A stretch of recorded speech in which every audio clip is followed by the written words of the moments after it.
C'est avec une grande joie que je vous retrouve ici pour un nouvel épisode hyper touchant de My Name is Mom. Ça fait des mois que le podcast est à l'arrêt, alors ce n'était pas un choix, mais mon podcast À cœur ouvert a pris tellement de place que j'ai manqué de temps. À cœur ouvert, c'est un podcast privé, c'est-à-dire qu'il n'est diffusé nulle part. Vous venez l'enregistrer avec moi et vous l'adressez à la personne de votre choix. Il n'appartient qu'à vous. C'est vous qui choisissez à qui vous souhaitez le faire entendre. C'est une lettre d'amour, c'est un message que vous adressez à vos proches, c'est votre histoire racontée à vos enfants, c'est un cadeau que vous vous faites et que vous faites à ceux que vous aimez et qui vous aiment. À cœur ouvert, c'est un podcast précieux qui est né grâce à My Name is Mom parce que je recevais plein de messages de mamans qui souhaitaient me raconter leur histoire.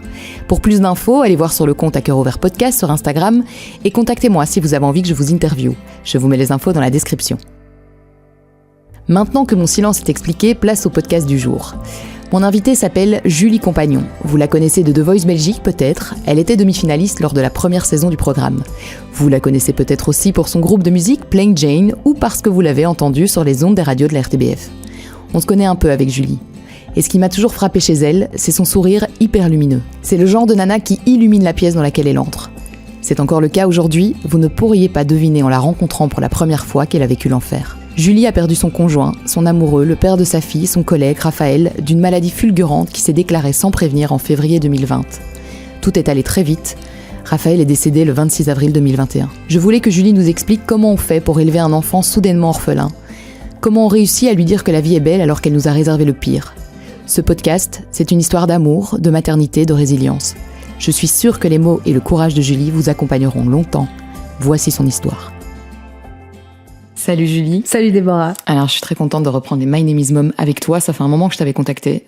J'avais très envie de te parler de ce que tu as vécu, qui est triste, mais que j'ai l'impression que tu transformes en quelque chose de super doux dans ce que je te lis voilà, sur les réseaux sociaux, tout ça. Moi, c'est l'impression que j'en avais. Et j'avais très envie de venir à ta rencontre pour que tu me racontes un petit peu. Donc avant de commencer et vraiment de rentrer dans le vif du sujet et que tu me dises pourquoi tu es là, je voudrais savoir qui tu es. Est-ce que tu peux te présenter pour les gens qui ne te connaissent pas? Qui es-tu, Julie? Alors, je suis Julie Compagnon. J'ai visiblement 40 ans depuis un peu moins d'un mois. Je suis, pour mon boulot, artiste, chanteuse, de temps en temps chroniqueuse pour la RTB et la maman de Jeanne, qui a bientôt 10 ans dans une poignée de jours. De qui est composée ta famille? Donc, il y a Jeanne. Il y a Jeanne. Aujourd'hui, on vit avec Julien, qui est mon nouvel amoureux.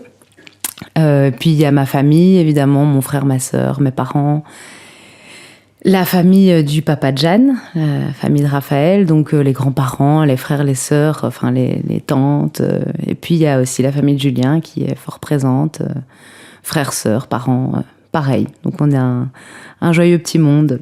C'est qui Jeanne? Comment est-ce que tu me la décris là? Elle va avoir 10 ans, ouais. Donc elle a sa petite personnalité. Qui est-ce qu'elle est? Quel enfant c'est? Elle n'a pas une petite personnalité, elle a plutôt une personnalité assez intense. Elle est ma fille, ouais, elle est intense, elle est très empathique, je trouve. Elle est futée et elle est assez, elle est très drôle. Donc Jeanne, ouais, c'est un mélange assez complexe de tout un tas d'émotions qui naviguent et c'est les montagnes russes sans arrêt. Mais en même temps, elle est riche de plein de choses. Elle a un tempérament très très artistique. Elle est beaucoup dans ses pensées. Elle réfléchit beaucoup et en même temps, elle est très spontanée. Après, c'est ma fille, mais moi, je la trouve très forte et bouleversante. T'as toujours voulu avoir un enfant? Eh bien, non, pas. Enfin, je sais pas. En fait, c'était un concept assez flou, le fait d'être maman ou d'être parent. Non, avant de tomber enceinte de Jeanne, je dois dire que j'y avais pas beaucoup pensé. Ouais, c'était pas un projet de genre t'as 16 ans, tu te projettes dans ta vie, d'office t'as un enfant dans le tableau, quoi. Non, j'ai eu des phases dans ma vie où j'ai eu envie d'enfant, 4, 3, 2, 1, et puis j'ai eu des phases dans ma vie où je me suis dit ah non, pas d'enfant. Donc non, le fait d'être tombée enceinte, voilà, c'est quelque chose c'est une nouvelle qui est arrivée comme ça, mais j'avais pas réfléchi à ça avant. C'était pas un projet ou c'était pas non plus un non-projet. C'était juste pas c'était pas à l'ordre du jour.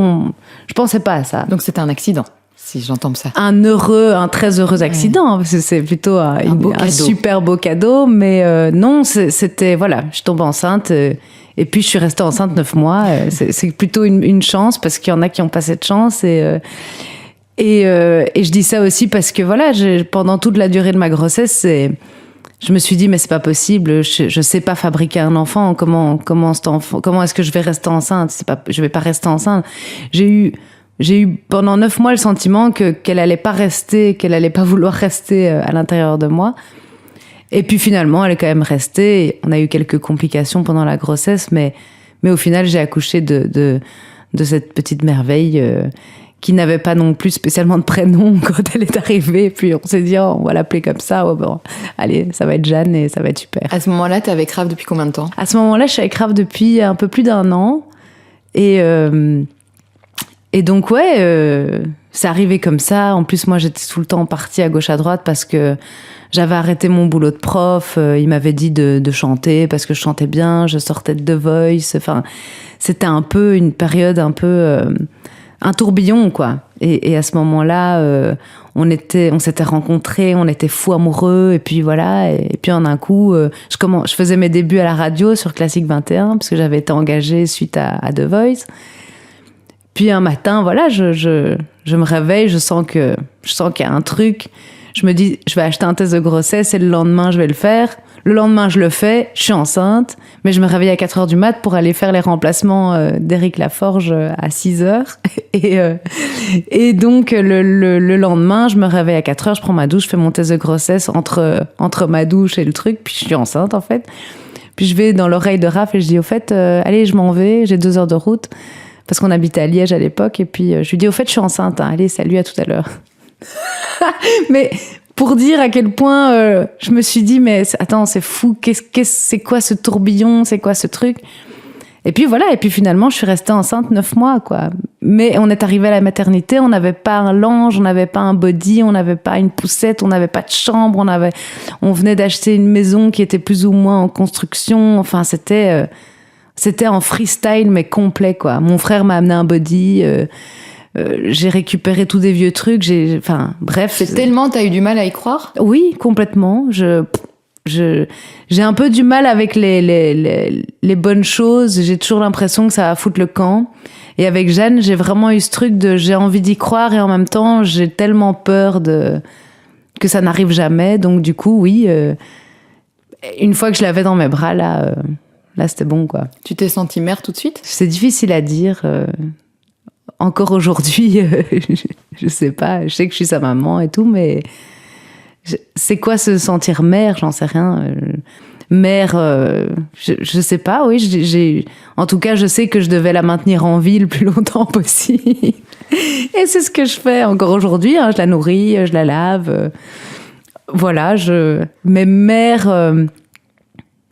allez... Je sais pas ce que ça veut dire. Du coup, oui, je suis une maman parce que je suis sa maman, mais t'as compris ce jour-là que t'avais de nouvelles responsabilités, en tout cas, et que... Ou même pas forcément. Non, je sais que j'ai mis mon nez dans sa bouche pendant 4 jours parce que j'adorais l'odeur de son intérieur.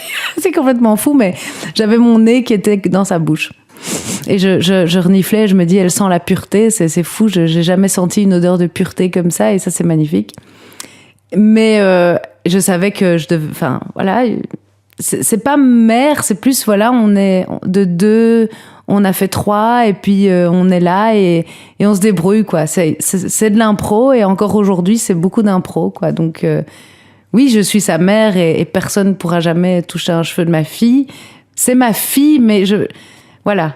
Mère, c'est un truc... C'est comme si t'arrives encore presque pas à y croire aujourd'hui que finalement c'est toi qui avais fabriqué cette petite personne, quoi. Ah oui, complètement, parce que c'est vrai que Jeanne, elle me fascine, quoi. Je peux passer des heures à la regarder, quoi, à la contempler, en fait. Je regarde les courbes de son visage, je je regarde son allure, je l'écoute parler, je vois ce qu'elle... Je suis beaucoup dans la contemplation avec ma fille. C'est bizarre, hein. Pourtant, je la mets pas du tout sur un piédestal parce qu'elle est chiante, elle arrête pas de parler. Je lui dis tout le temps de se taire parce que je la contemple comme si j'étais en haut d'une colline et que je voyais une merveille, quoi. Enfin, c'est bizarre, hein, mais c'est vraiment ça. Mais elle me saoule tout le temps, quoi. Enfin, autant que je l'adore, autant qu'elle me fait rire. Mais voilà, on a une vraie relation d'enfant-parent, mais je suis fort dans la contemplation avec elle, ouais. Comment il a réagi, Raph, quand tu lui as glissé à l'oreille que tu étais enceinte? Alors lui, il avait le sommeil lourd, et donc il a fait « Ah, bon ». Voilà. et après, en fait, on a vécu au jour le jour, voilà. Donc, ok, elle est enceinte, l'information, elle est là, le ventre grossit, bon, c'est chouette.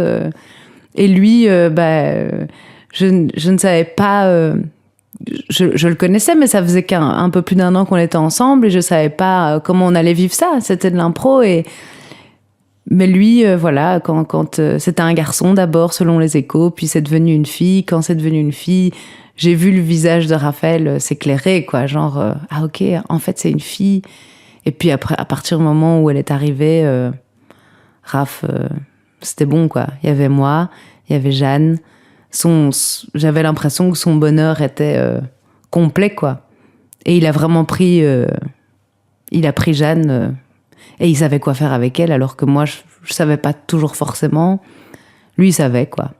Et c'était sa fille, et ils ont été pendant 6 ans, 6-7 ans, collés, serrés, quoi. Il est devenu père tout de suite, lui? Tout de suite. Mais instantanément, je veux dire, il l'a mise sur moi, et puis à partir de ce moment-là, il a fait les trucs avec les infirmières, là. Moi, j'étais un peu dans le gaz.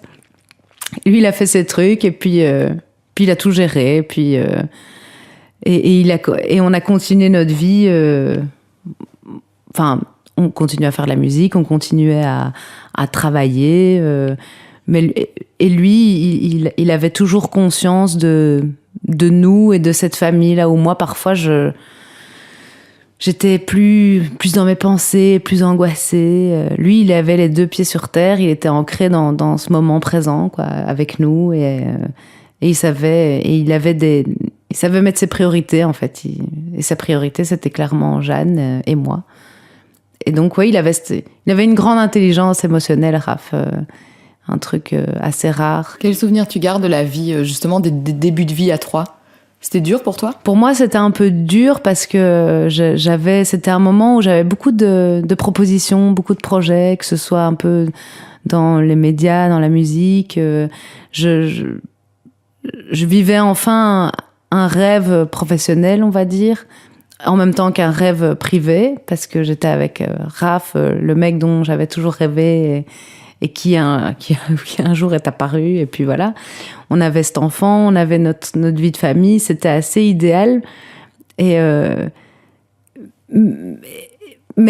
en fait, c'était absolument génial. Mais moi, c'est vrai que j'ai eu un peu du mal à trouver ma place là-dedans parce que j'étais tiraillée entre l'amour que j'avais pour eux, pour mon foyer, et l'amour que j'avais pour mon boulot et pour ma rage d'à chaque fois vouloir multiplier les projets, de faire plein de trucs parce que je suis un peu une hyper active. Et du coup, ouais, j'ai eu l'impression de vivre en apnée pendant pas mal d'années parce que j'ai enchaîné beaucoup de trucs.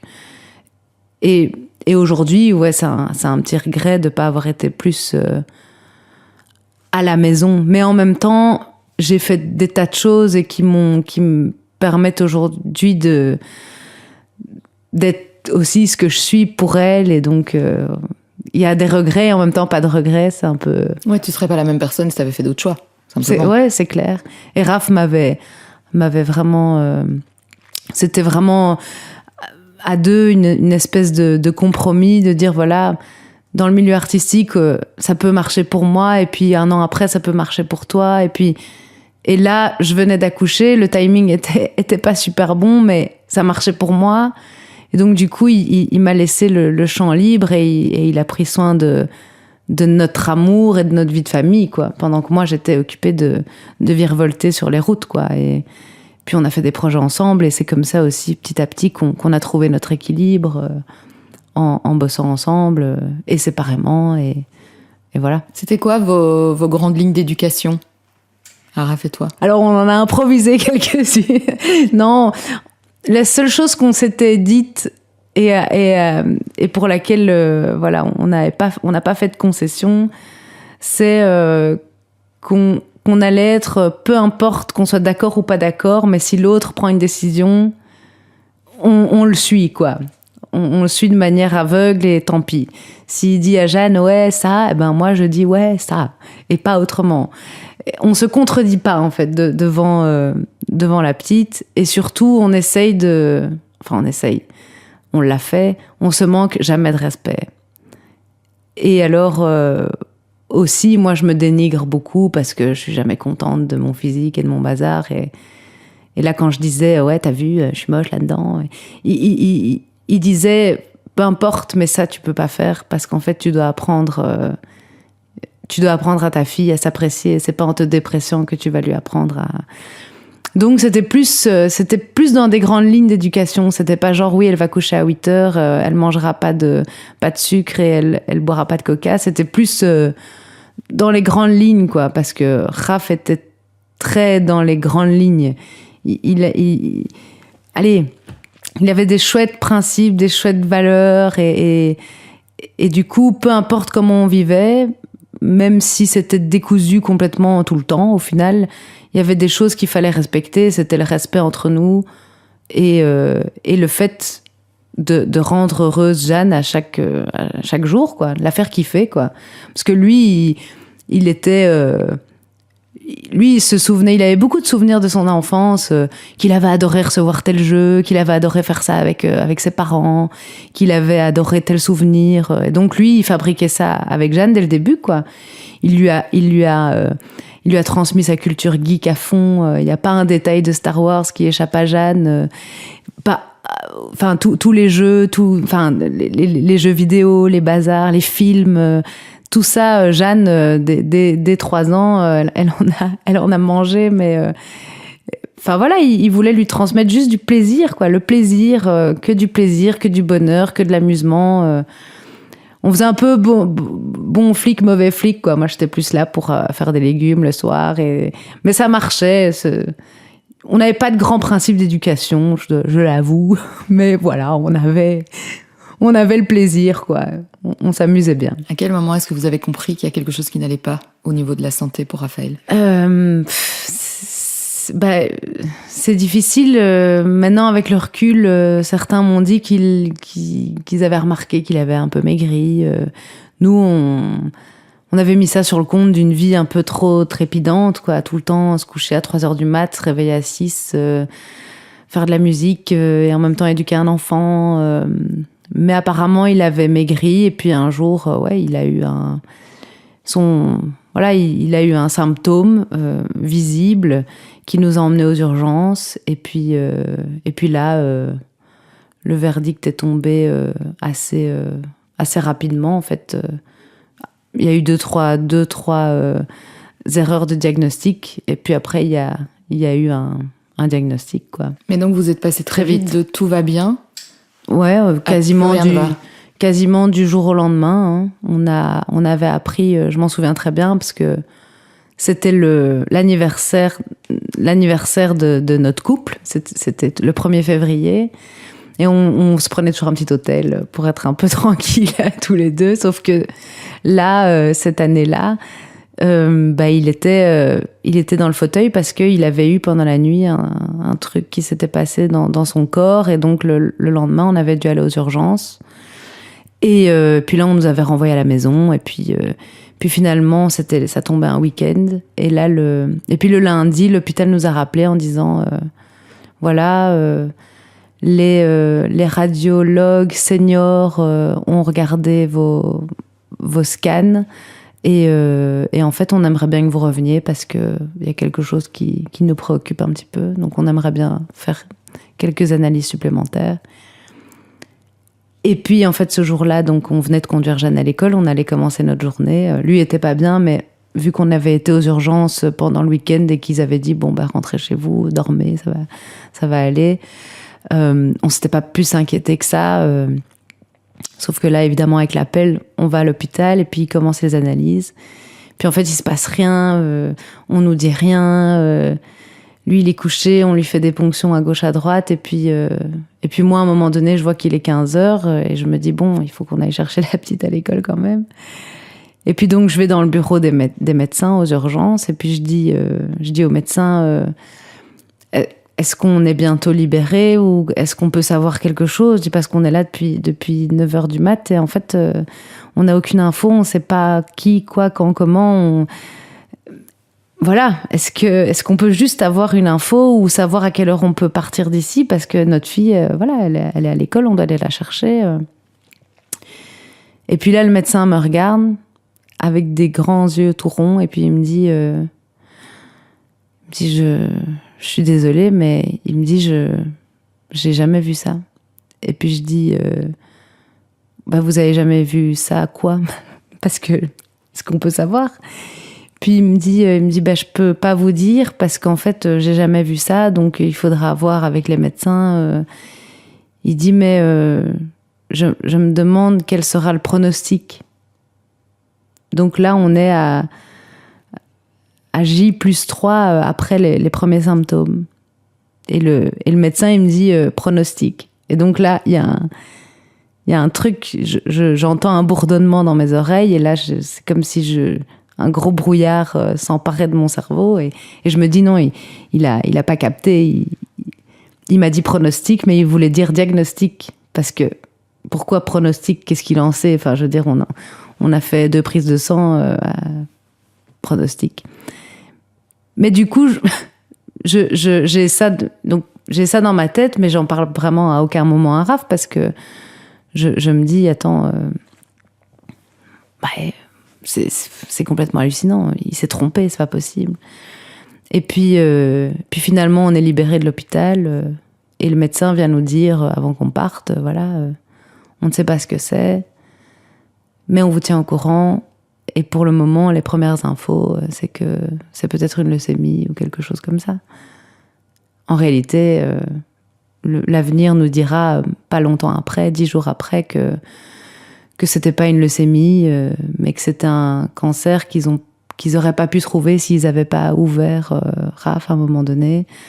Donc un truc improbable, complètement rare et complètement agressif et complètement injuste. Mais donc voilà, on l'a appris en 15 jours de temps, on savait que c'était grave, avancé et vu qu'on l'avait un petit peu manipulé dans les examens, très vite il a été immobilisé.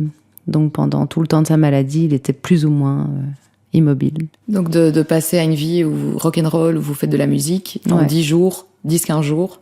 En 10-15 jours, il est dans complètement autre chose. Il est alité, il souffre le martyre et on commence les traitements lourds et inhumain.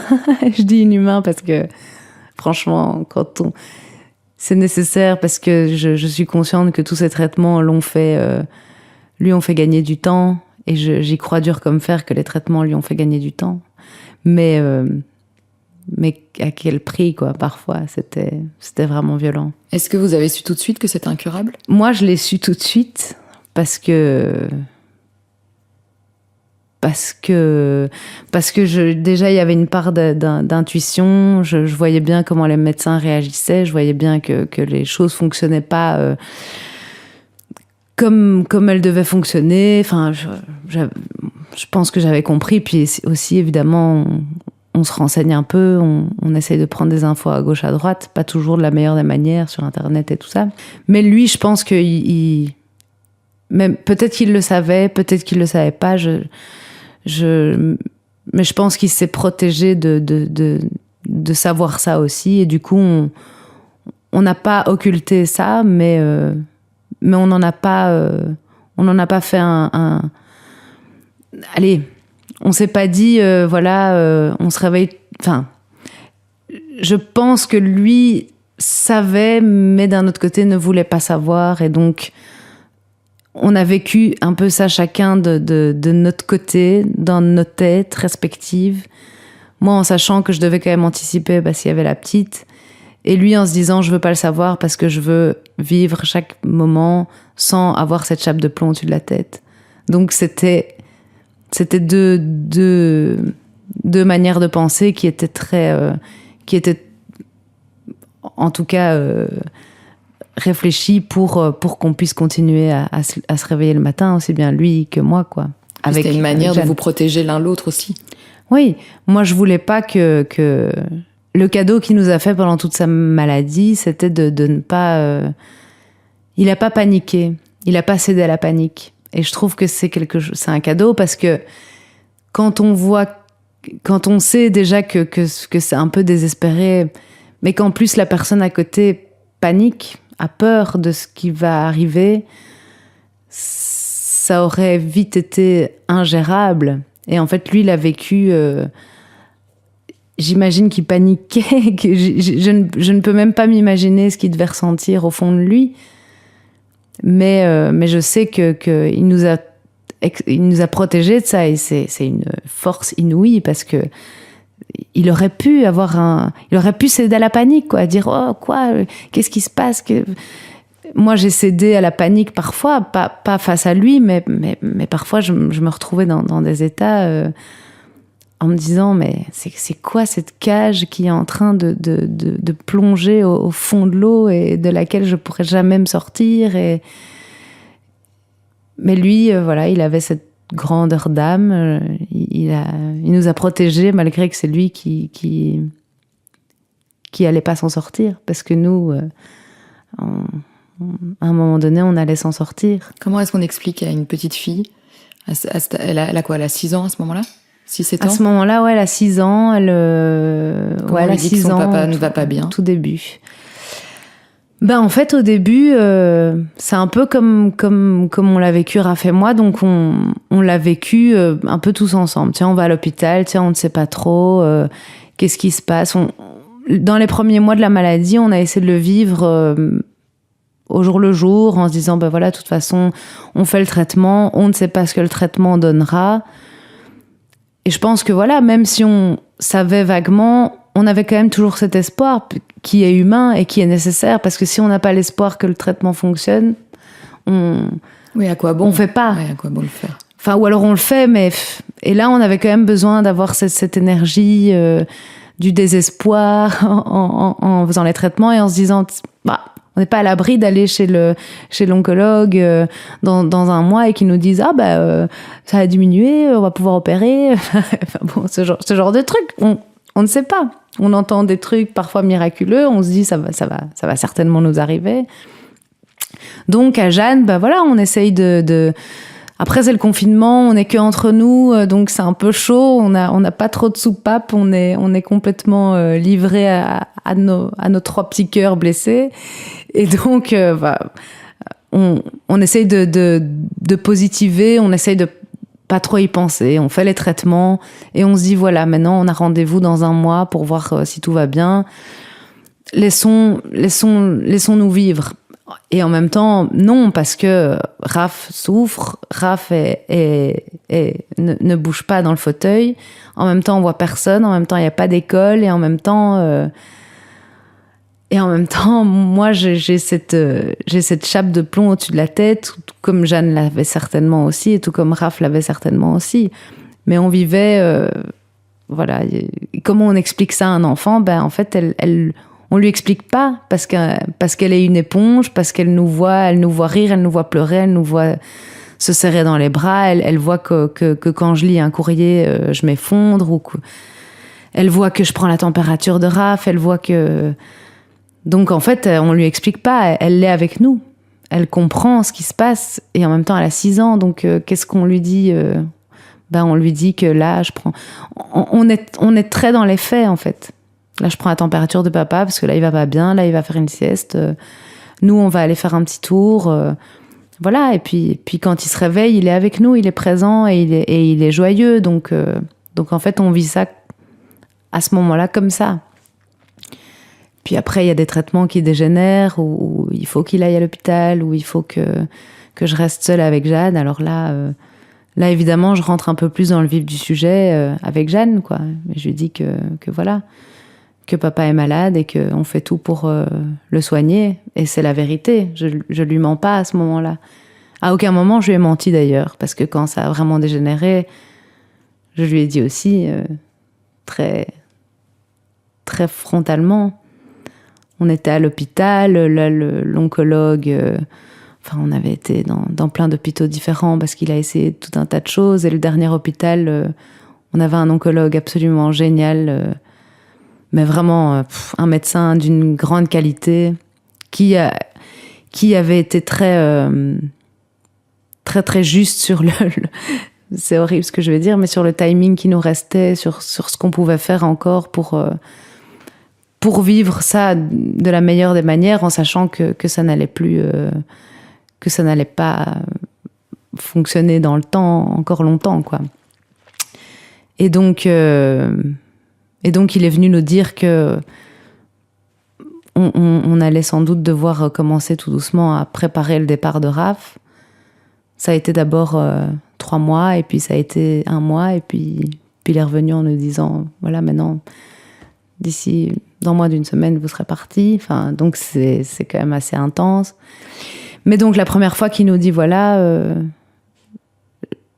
que ça ne va pas pouvoir continuer au-delà de 3 mois, je dis à Jeanne, voilà, papa va mourir. Donc, je dis, je ne sais rien dire de plus, il est malade, et sa maladie... Pardon.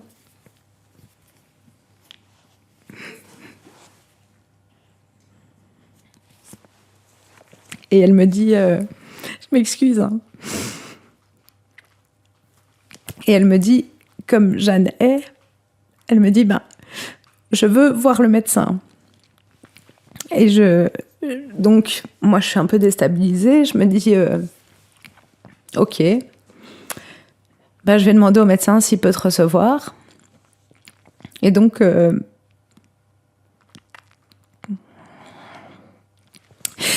Et donc, le médecin me dit, il n'y a pas de problème, je vais recevoir Jeanne dans mon bureau. Je vous attends, voilà. Et là, Jeanne, complètement... en fait, complètement stupéfaite et en même temps... je ne sais pas comment décrire... Je sais pas décrire en fait ce qu'elle a ressenti à ce moment-là, parce que moi, quand je lui ai dit ça, elle m'a juste dit, voilà, moi je veux parler au médecin, parce que là, ce que tu me dis, c'est cool, mais tu restes que ma mère, et tu n'y connais sans doute rien à ce qui est en train de se passer, donc moi je veux parler à la personne compétente. Mais elle avait 7 ans, quoi. Donc le médecin la reçoit, il ouvre la porte, il dit, voilà Jeanne, tu peux t'installer. Et alors le médecin est formidable, parce qu'il lui explique dans des termes...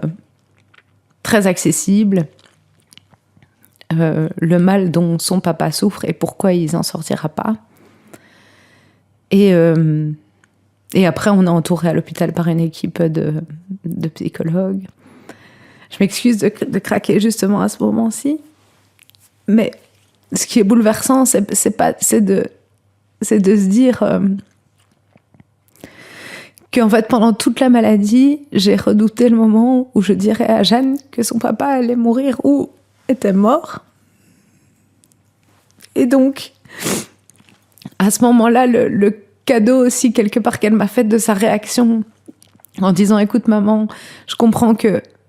Parce qu'elle m'a pas dit ça, mais j'ai compris qu'en disant, je vais aller voir le médecin, elle était déjà intelligente. Enfin, elle avait déjà cette intelligence de dire, écoute, là, on rentre dans des choses trop, trop difficiles pour nous. On va aller s'adresser aux autorités compétentes, quoi, qui vont pouvoir nous expliquer le truc. Et après... Et en même temps, c'était complètement hallucinant parce que ce dernier mois, on l'avait passé à l'hôpital et Jeanne, en fait, était avec nous tout le temps. Je lui ai jamais menti sur sur ce qui se passait, sur ce que son père traversait, sur ce que moi je traversais aussi, et sur ce que elle traversait. Et puis on a vécu dans une chambre d'hôpital à 3, et elle me voyait parler au médecin, lui donner ses médicaments, parfois m'occuper de lui, enfin, je veux dire, très techniquement, quoi. Et elle était avec nous, elle voyait ce qu'on faisait, et puis je me suis demandé aussi, tiens, est-ce que c'est pas complètement horrible que cet enfant assiste au déclin de son héros, quoi. Et en fait, je me suis beaucoup posé la question, et j'ai beaucoup posé la question aux psychologues, à l'hôpital. Enfin, en fait, c'était le bordel complet dans ma tête, en me disant qu'est-ce que je dois faire avec cet enfant, quoi.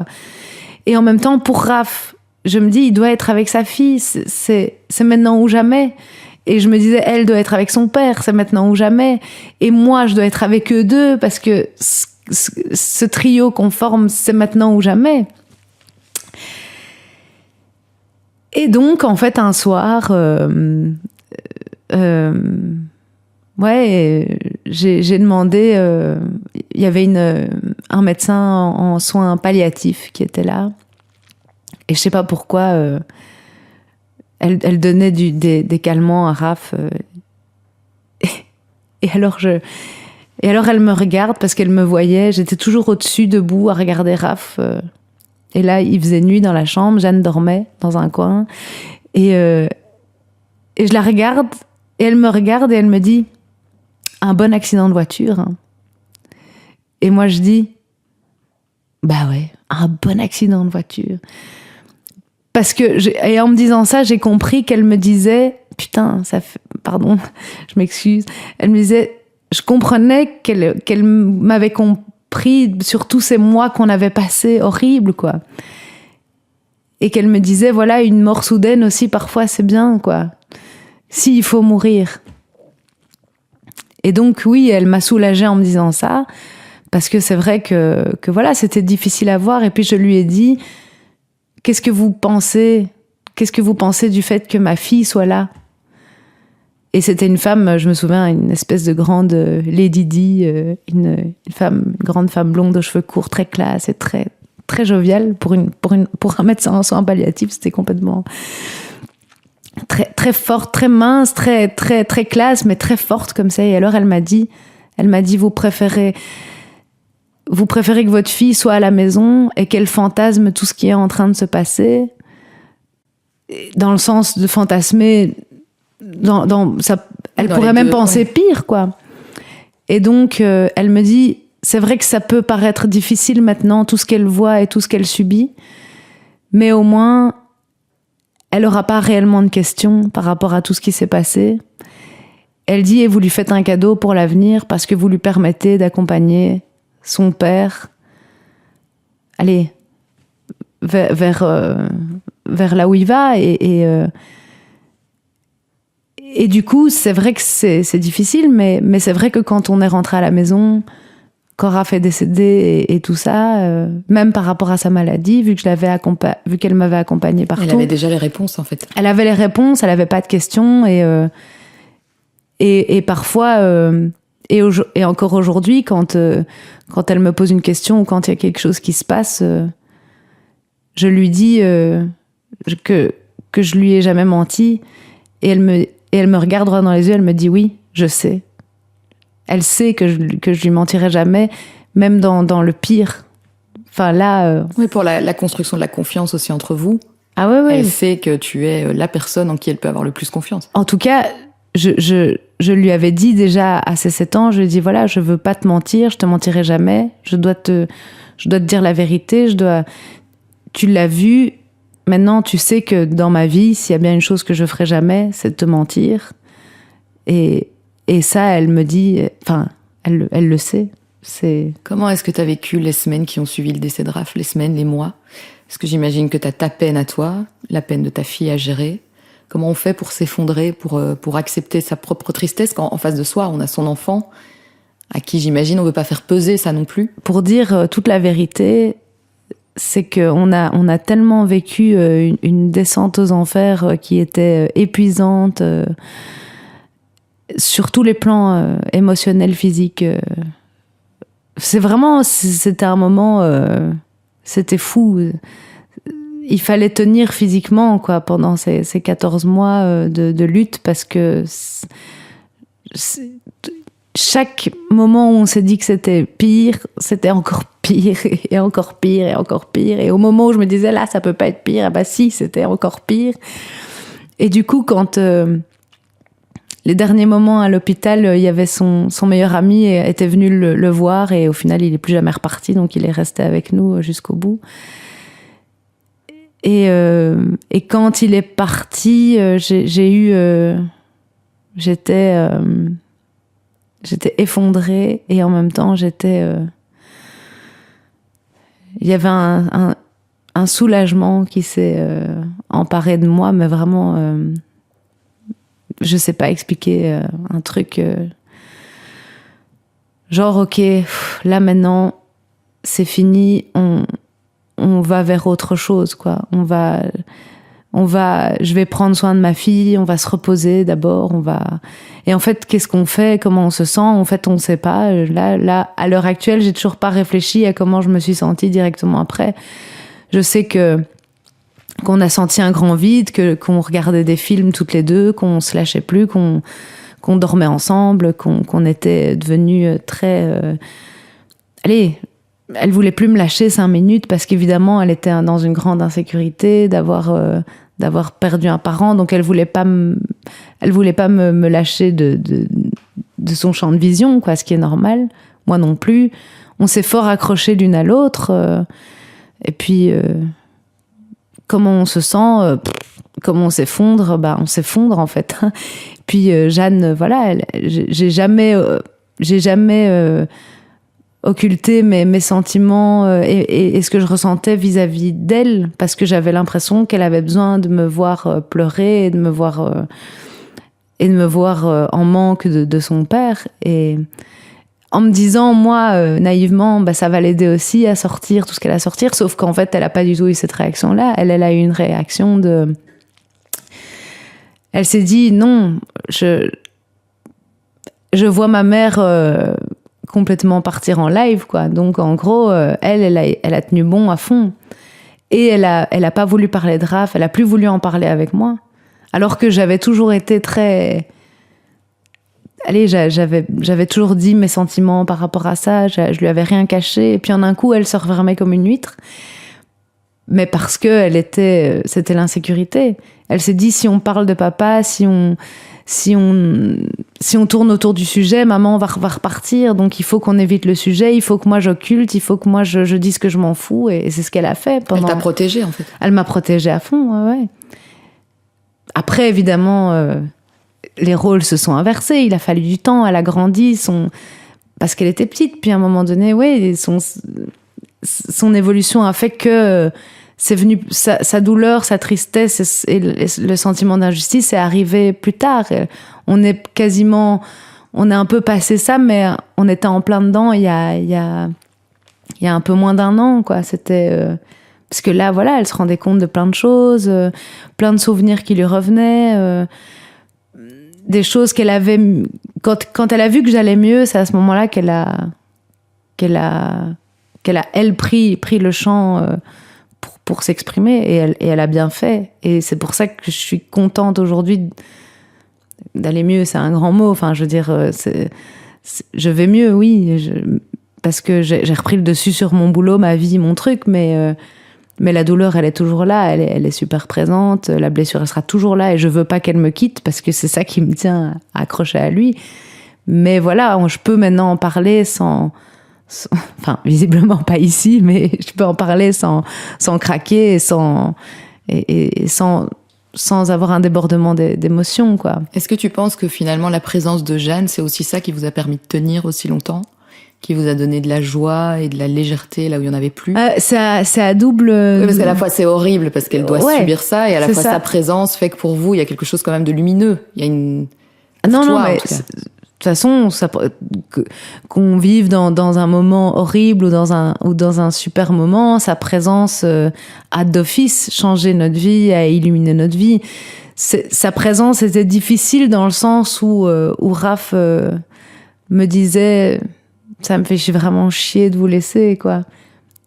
Parce que voilà, mais sa présence, bien sûr, ça nous a donné envie de nous battre et de profiter de chaque instant. Et ça nous a aussi permis parfois de pas penser aux problèmes qui nous plombaient. C'était de dire, voilà, Jeanne, elle a besoin d'aller peindre, d'aller courir dehors. Elle a besoin... J'avais pris aussi un chien pendant le confinement parce que je voulais avoir un compagnon et Jeanne, on sentait que ça allait nous égayer, que ça allait faire du bien à Jeanne, qu'elle aurait vraiment un copain à quatre pattes avec qui vivre et partager tout ça. D'ailleurs, on l'a appelé Docteur, le chien. Doc. Et donc oui, avoir Jeanne, ça nous a... de toute façon, depuis sa naissance, la voir, ça nous a boosté pour tout. Parce que voilà, avoir un enfant, ça devient plus qu'un bonheur, ça devient un moteur, ça devient une raison. C'était notre raison de vivre. Et là, on l'a bien compris de manière très concrète, quoi, qu'il fallait qu'on tienne bon pour elle. Et ouais, ça a été une joie. Et en même temps, quand on la voyait rire ou quand on la voyait faire un truc, Raph devait certainement se dire zut, sans elle, il aurait laissé moins sur terre quelque part. Mais elle, c'est aussi ce pourquoi on est là.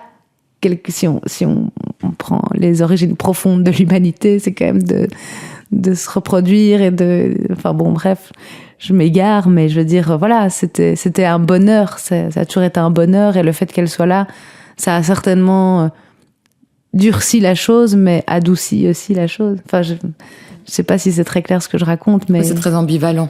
Ouais, tout le temps. Tu penses que t'es la même maman aujourd'hui pour Jeanne que tu l'étais avant? Parce que t'étais une maman dans une famille avec un papa. Aujourd'hui, t'es devenue maman solo et en plus, vous devez faire sans lui de la façon la plus douloureuse qui soit. Tu penses que t'as changé? Oui et non, parce que je suis toujours une maman qui est libre. Je suis libre dans ma vie. Jeanne le sait, elle m'accompagne partout, mais voilà, maman fait ses trucs et Jeanne est là et elle subit un peu ma vie, tout comme moi parfois je subis un peu la sienne. Mais j'ai changé. Non, je suis devenue un peu plus dure au niveau de l'éducation pour elle. Moins freestyle que quand on était à 3 avec Raph, parce que je me suis tout de suite dit que mettre des limites et mettre des règles à un enfant, c'était quelque part lui donner une sécurité.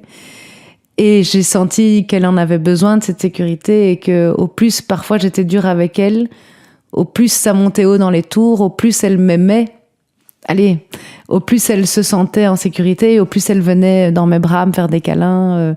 Après, évidemment, des clashs et des discussions, mais j'ai senti qu'elle avait besoin d'avoir plus de limites et plus de... Un cadre plus posé qu'avant, quoi. Plus de cadre, ouais. Et du coup, c'est ce que j'essaye de poser malgré tout avec elle. Donc, vraiment commencer à être un peu plus structurée dans quand même ce gros flou artistique qu'est notre vie en règle générale, mais oui, peut-être un peu plus sévère, moins coulante que quand on était à 3 en mode freestyle avec Raph, quoi. Mais différente fondamentalement, non, je pense pas. Elle est fille unique. Est-ce qu'il y a des moments où tu as regretté qu'elle soit fille unique?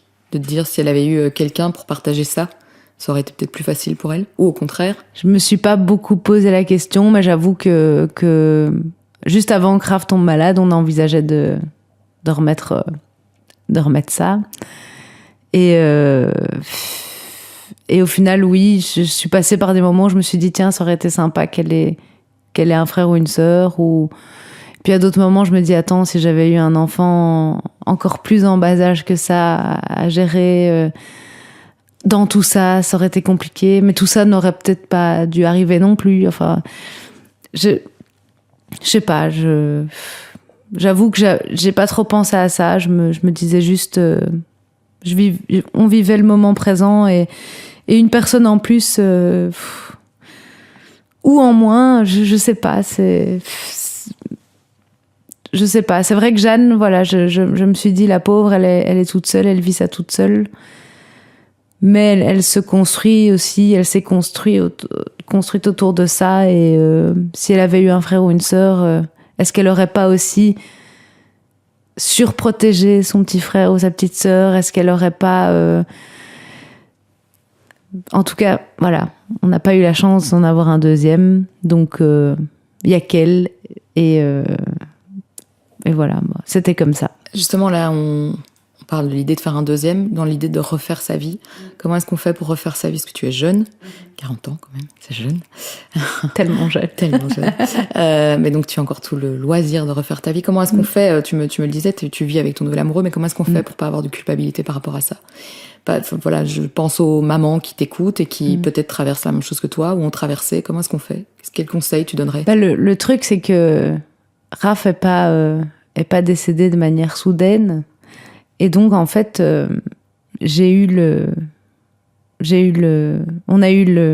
notre malheur, on a eu la chance de pouvoir s'installer l'un en face de l'autre et de se dire, je lui ai demandé ce qu'il voulait que je fasse, en fait.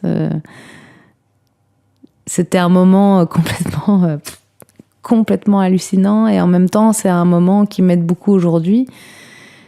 Parce que déjà, il fallait avoir le courage de s'asseoir l'un en face de l'autre et de se dire, bon, alors, donc dans la certitude où tu vas être parti d'ici quelques jours, qu'est-ce que tu veux que je fasse? Et il m'a dit, parce que Raph, voilà, j'arrêterai pas de le dire, mais c'était quelqu'un d'extrêmement intelligent et qui nous aimait réellement et qui avait ce truc. Il m'a dit, voilà, il y a deux choses. Il m'a dit, je veux que tu continues de chanter et je veux que tu élèves notre fille dans la joie.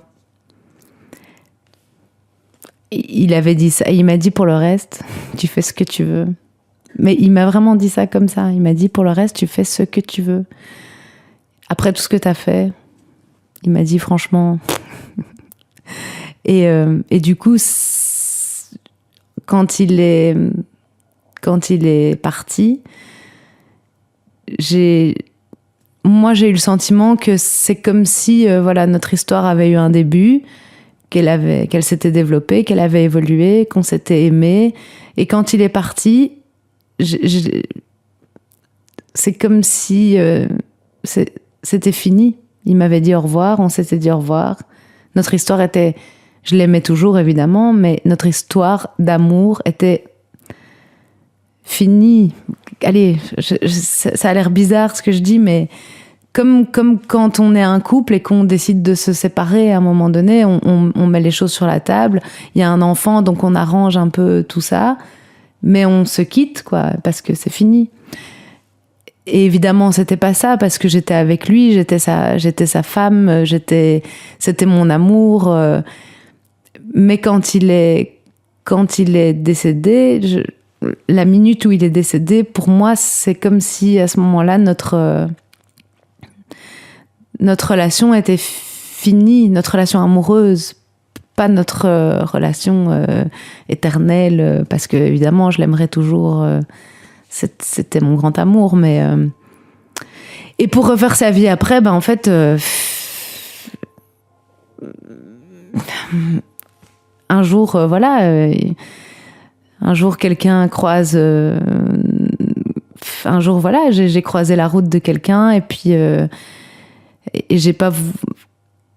On n'a pas essayé de se sauver l'un l'autre, c'est juste qu'on sait plus, et que les choses se sont faites naturellement, et j'ai pas eu le sentiment, en me mettant avec cette nouvelle personne, que je trahissais Raph, ou que je faisais quelque chose que Raph n'aurait pas voulu que je fasse. Je veux dire, parce que dans ma tête, voilà, Raph était plus là.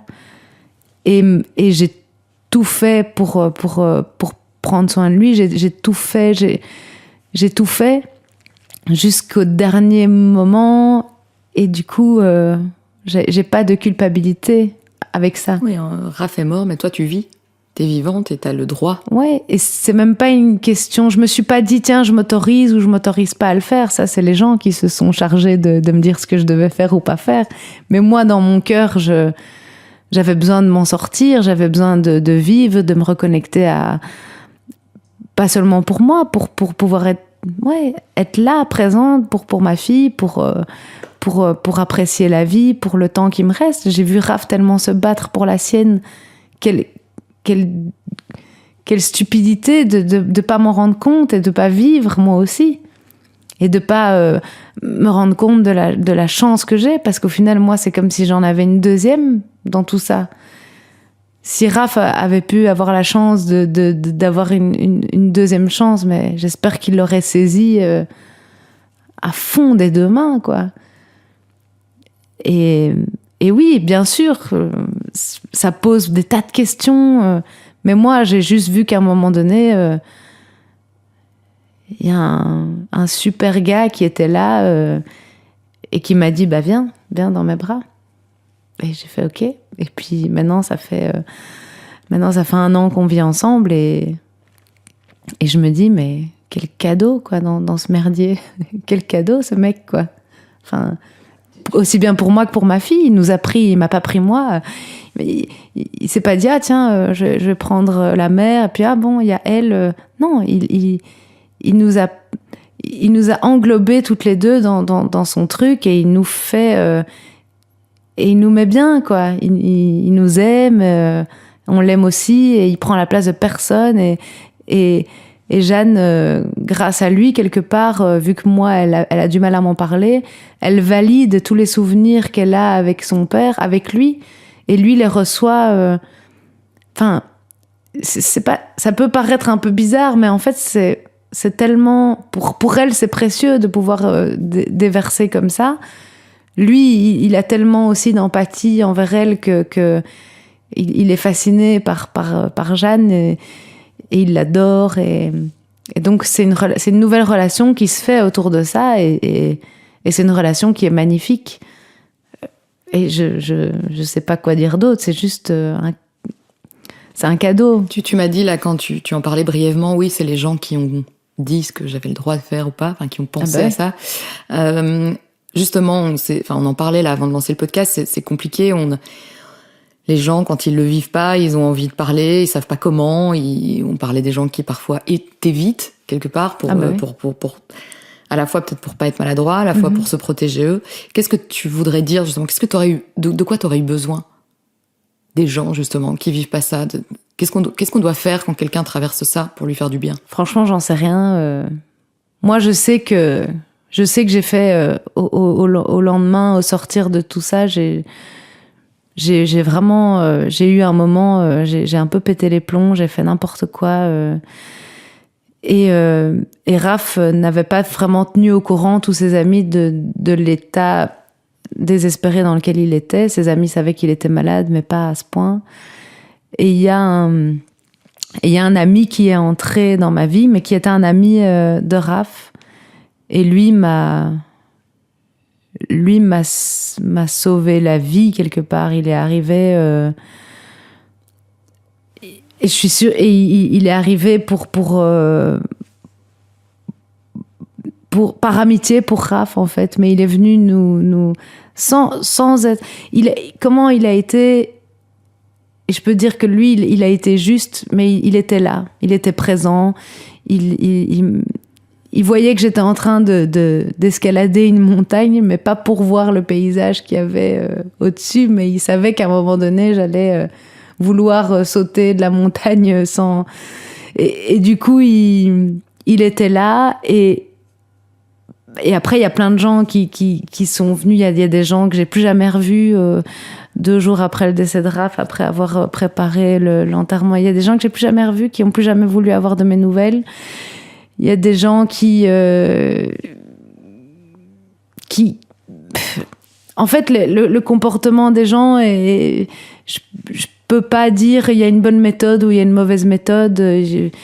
Les gens vivent aussi, ils ont tous vécu avec la souffrance, parce que Raph, c'était mon mon amour, c'était le papa de Jeanne, mais c'était aussi un meilleur ami, c'était aussi un fils, c'était aussi un frère, c'était aussi...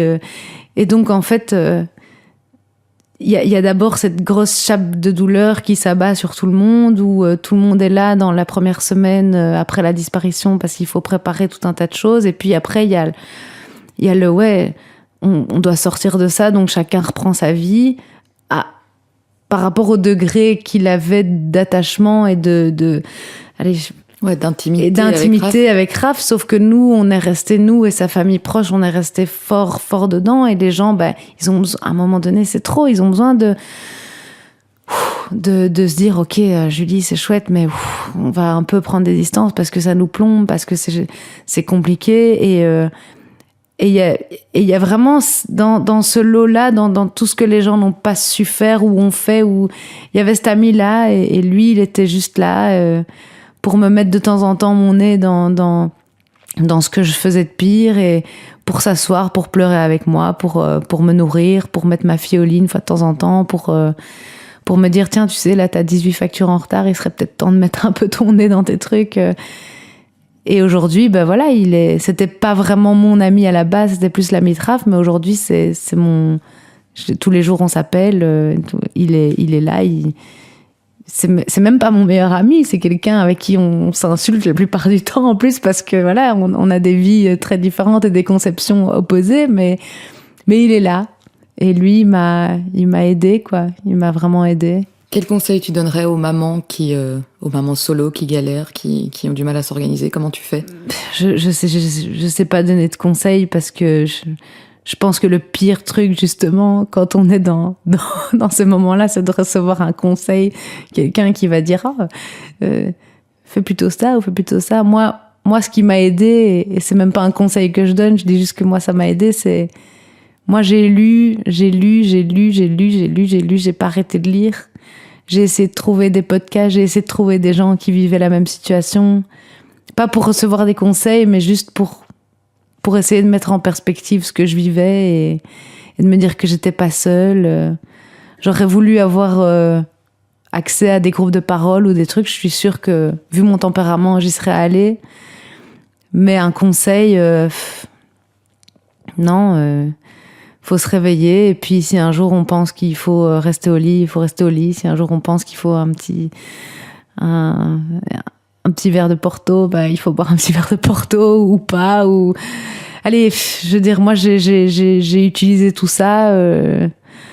J'ai parfois pris un petit calmant, je suis parfois restée au lit, j'ai parfois pleuré, j'ai parfois été dans des états complètement bizarres. Faut accepter en fait ce qui vient, et il faut se pardonner, surtout, je pense. Faut se pardonner de ce qui arrive, et puis un jour en fait le brouillard comme si le vent passait et que le brouillard se dissipait peu à peu, quoi. Parce qu'en fait vraiment le truc, c'est que on a l'impression que ça va jamais se dissiper, mais en fait un jour vraiment ça se dissipe. Mais vraiment, physiquement, on le sent, quoi. On sent qu'un jour, on est un peu plus solide. Et puis, il y a des jours où on est vraiment plus du tout solide. Mais alors, le lendemain, on se réveille et on est 2 fois plus solide. Et puis après, on est 3 fois plus au fond. Mais alors, après, on se réveille 4 fois plus solide. Et moi, c'est ça que j'apprends de ça, quoi. Mais ce qui est surtout très, très vrai, c'est que le souvenir et le bonheur que j'ai eu avec Raph, il est... plus personne ne pourra jamais me l'enlever. Je l'ai vécu, c'est bon, c'est fait. Je l'ai vécu, j'ai eu la chance de ça. Et la douleur que j'ai, c'est toute cette douleur de ce truc merveilleux qu'on a vécu, quoi. Comment tu vas aujourd'hui? En règle générale, ça va. Non, ça va. Si, ça va. Je suis contente Je suis contente de ma force. Et je dis ça en pleurant, c'est complètement con. Mais quand je me regarde aujourd'hui, je suis... alors qu'avant, je me dénigrais fort, etc. Aujourd'hui, j'ai parfois je suis fière. Parce que fière de moi et de ma fille, évidemment, parce que voilà, on porte ça et surtout tout cet amour, quoi. Parce que c'est pour ça qu'on est comme ça, c'est parce qu'il y a eu énormément d'amour. Et donc, je suis fière d'avoir vécu et de vivre encore dans ce grand amour, quoi. Et et je suis contente d'avoir mes bras bien musclés et mes jambes bien sur terre parce que voilà, c'est un défi qui a su révéler beaucoup d'amour dans de la souffrance, mais c'est un défi complètement tourné vers beaucoup d'amour, quoi. Merci Julie. Merci à toi d'avoir raconté ton histoire. Je pense que ça va aider beaucoup de gens, donc vraiment, merci. Je vous quitte avec la chanson de Plain Jane que Julie a écrite dans les jours qui ont suivi la disparition de Raphaël. Cold Head, c'est son nom, sortira le jour de l'anniversaire de son décès, le 26 avril. N'hésitez pas à suivre Julie Compagnon sur les réseaux sociaux pour être au courant de son actualité musicale. Si cet épisode vous a plu, partagez-le, parlez-en autour de vous, notez-le sur les plateformes dédiées. Si vous souhaitez que je vous interviewe à votre tour, faites-moi signe en m'envoyant un mail pour toutes les infos sur hackerouvertpodcast@gmail.com. Je ne vous promets pas que My Name is Mom reviendra de façon régulière, mais j'ai déjà un autre épisode enregistré, la suite s'annonce bien donc. Je vous dis à très vite. Since you've been gone, the days drift along.